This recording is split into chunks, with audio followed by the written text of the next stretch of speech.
Welcome back to In the Zone. I'm your host, Morrison Alexander Gunn. With the college football season ending soon, big upsets in the NFL, and much more, there's a lot to talk about. In the Zone starts now.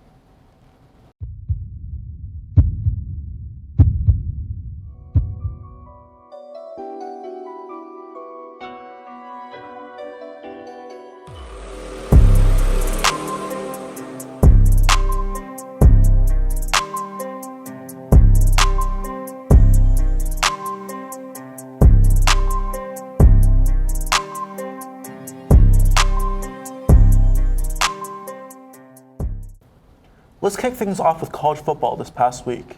And the ACC was absolutely chaotic as Louisville, Virginia, and Duke all fell at home just as the playoff landscape was starting to take shape. Ashton, did any of these results surprise you? Some of them did, some of them didn't. But there were some really good games overall. With those teams being in the college football right now, it's actually really good so far. I want to say Texas is not that good because, you know, about the quarterback, Arch Manning, and about those struggles.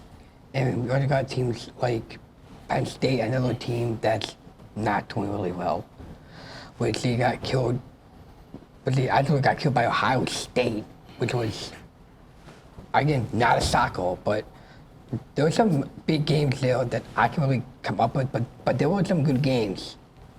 A really good game so far. What about you? What do you think about this last week in the landscape? This last week is a lot like my love life, a complete mess. I think this harkens back to something I said at the beginning of the season. No team is playing how you'd expect them to play. I think every team is out there doing something different. And I don't think any team's where we think they'll be. And I think this week shows that the best with how many surprises there were this week. Were you surprised by anything really this week? So I talked to my dad, right? He's a big football guy, any sort of football, high school, college, whatever you have it, Little League. I don't care. He loves it. I give him a weekly phone call. He's complaining every single time I talk to him. He's like, nothing's going the way it should. And I think that is honestly why college football is so great, because I feel like with the NFL, you never get this big of an upset this late in the game. Yeah, you have your big eight. You know, or I don't know the exact number. You know who's going to be there. You know who's not. You know the Browns, they're not going to get anywhere. Mm-hmm. You know the Jaguars, them not either. Eagles have a chance, but with this, it's like you never know. You never know. You never know. Box of chocolates. Never know what you're going to get.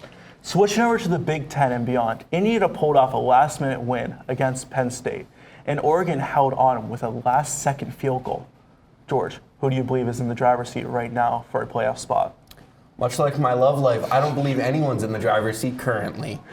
I think really it can still go either way. I don't think there's any big they're 100% or they're not yet, but I think it's really going to come down to this week of deciding who's winning, who's losing, and who's making it. Yeah. Ashton, do you think there's a certain leader of the pack this time around? Well, as a college football person, to say we'll probably say Penn State will probably do it. I don't think so. I don't think Penn State's going to do it, but this might be an oddball, but I'm going to go with Texas. I think Texas is going to do well.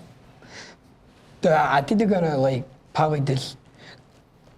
I know they're not doing really well right now, but probably they can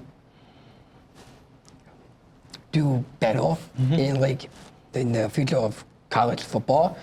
And the way they're playing right now is not that well. But yeah. I also got Ohio State. Ohio State's going to make it. And there's Ole Miss. Ole Miss is probably going to make it. They're Oregon. You got these other teams that are really well, like Alabama, these other big college teams that we know of are really well. So, but my top pick would definitely have to be Ohio State. Mm-hmm. All right. Yeah, there's a couple ones we think, and there's a lot of wild cards out there. Now, on to the NFL. We've seen some of the most unexpected upsets of the season.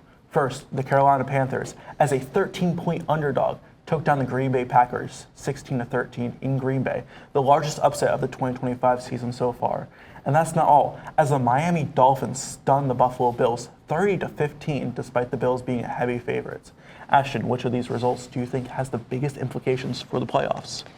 I would say the biggest one right now, well, I would say there was a lot of great games. First of all, I'm going to put out, these are really great games that we're seeing right now. Like the Bills, had a good game. The Panthers was kind of shocking to see. And we also got like the other teams, other underdog teams. But I think the underdog team is probably going to be the Panthers. Okay. I like to see the Panthers ball out this year. I think they're going to be really well. And the Bills. But as an Eagles fan, Eagles fans the Eagles are looking pretty good. Yeah. I don't care how bad the Eagles are doing. The Eagles have a chance. What about you? What do you think about this season so far? Well, with this week especially, I have to say it's much like my love life because everyone was upset. I think that this week was big surprises all around. I think, I'm going to keep saying this, but this is why I love this season of both college and NFL. Nothing's going the way we're thinking it's going. And I think the Dolphins showed us the best. That was supposed to be a clean win for Buffalo. They got it. The Dolphins went in there and they tried and they won it. And I think that's a big shock. Yeah. It's always changing. Now, let's send it over to Theo Vela for the latest in Marauder Athletics. Theo? Thanks, Morrison, and welcome to Ville Sports. I'm Theo Vela. Last week was a busy week for Ville Athletics, starting off with the women's soccer team as they took home a loss to Shepherd last Wednesday. On Thursday, the men's soccer team took to the road and defeated East Stroudsburg 2-1 with a 2-goal performance from Brian O'Neill. On Friday, wrestling took the victory over number 19 ranked West Liberty, and women's volleyball unfortunately lost to East Stroudsburg at home. On Saturday, 4 Millersville athletic programs took the stage, starting off with cross-country competing at regionals. Freshman Kira Shabaishev ran the 9th fastest 6K in program history, and junior Bri McHugh crossed the line 0.6 seconds later, leading the Millersville cross-country to an 11th place finish in a field of 23 teams at Saturday's NCAA Atlantic Regions Championships. Women's soccer took home the W against Bloomsburg 2-1, and women's volleyball unfortunately fell short against Kutztown. Last but certainly not least, Ville football suffers yet another loss away at East Stroudsburg, 45-21. To wrap it all up, I'd like to give a special shout out to Ville hockey as they took home a much needed win at Seton Hall this weekend. With both goals coming from defensemen Jake Petticoat and Thor Martin, they look to continue this stretch of success this weekend against Newman, and they host UPenn on Saturday for their special Armed Forces and First Responders Night. For Ville Sports, I'm Theo Vela. Back to you, Morrison. Thanks, Theo. Philadelphia 76ers guard Tyrese Maxey was named the NBA's Eastern Conference Player of the Week after a dominant stretch from October 27th to November 2nd. Maxey averaged 33.5 points, 5.3 rebounds, and 9.8 assists per game while shooting nearly 47% from the field and leading the Sixers to a 5-1 start. His hot streak also made him just the 5th player in NBA history to open a season with 6 straight games of at least 25 points and 5 assists. Ashton, what are your thoughts on his contributions to the 76ers this season? I am a 76ers fan, so this is very easy to talk about because the Sixers are a really... I'm surprised of where they're at right now because the last year we saw, they did not do good. But this year, I think they're going to be impacting themselves to make it to the finals. To say, I would say to make them impact into the finals, the only reason we're winning right now is because of Tyrese Maxey and VJ. But talking about Tyrese though, Tyrese is actually my favorite player on the Sixers, and he's doing really well. I think his hot streak is going to go, or his foul streak is going to go, like beyond the roof right now. Like him shooting the 3-point shots, contacting the ball and putting some layups in the hoop, he's good. And you also got VJ Edgecombe on the other side. Man's a beast. He's really, really well. And we also got Jalen McCain coming back. We got these great players, except for Joel Embiid. Oh, what do you think about Joel Embiid and Maxey this season, this time around? Much like my love life, no matter how much effort we put in, I still don't think it's going to pay off. I think even if Tyrese Maxey's out there putting up 60 points a game, he's still got the rest of the Sixers behind him. He's still got Joel Embiid, who I'm sure is injured again. I haven't checked before doing this, but I'm 100% sure Joel Embiid is on the bench right now. And you know what? I think we got to cut him, guys. I think it's time we realize we got to cut him, restart the process, people, from the top. Let's do it. 10 more years, we'll have a good team again. But no, I have hope for the Sixers. As small of a hope as it is because they're very bad at dropping the ball at the finish line and not into the basket. I think it's I'm hopeful, but not too hopeful, I think. Yeah. You see, I just think the 76ers are bleeding points. There's so much more potential they could get, but they're just bleeding it out. But hey, as I've learned from my love life, Maxey really helps stop the bleed. My bit. I'm stealing it. I'm stealing it. Bit. I don't like that. All right. Now it's time to go out of bounds.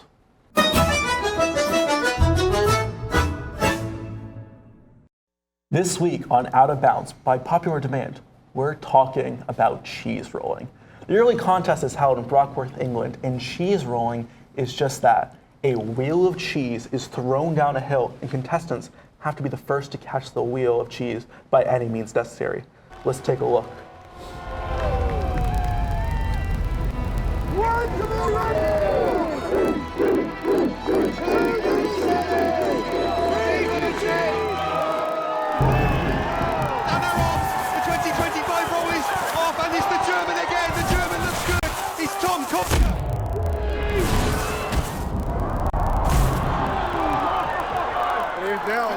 They are still tumbling down, some making a very late effort. The man at the back in the red looks a bit like me going down.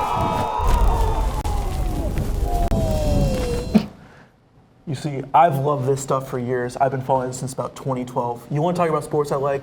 Cheese rolling. That's where it's at. Now, George, what would your strategy be to catch that wheel of cheese? Well, much like my love life, cheese rolling is a race downhill for a prize you're never going to catch.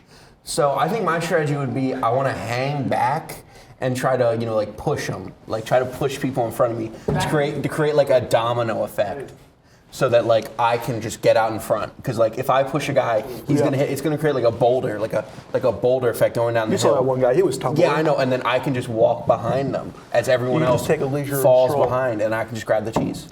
Ashton, do you think you could catch the cheese? Do you think you could? I don't know if I could do it, but that is one interesting way to catch the cheese.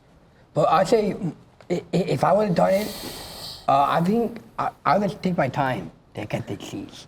I'd say probably I don't know, just grab a bunch of men and throw them down and then just lay on them and then jump out and get the cheese. That's what I would do. Here's my strategy, right? I would wear football armor or something like that, and just have a sled on my chest, and I would just dive headfirst down that hill and just try to slide and catch up to the cheese, like I'm on a slip and slide or something, and just capture it in. That's actually kind of smart. That'll do it for this episode of In the Zone. For Ashton Lagos, George Burkhimer, Theo Vela, and the entire In the Zone crew, I'm your host, Morrison Alexander Gunn. Thanks for watching, and we'll catch you next time here on In the Zone.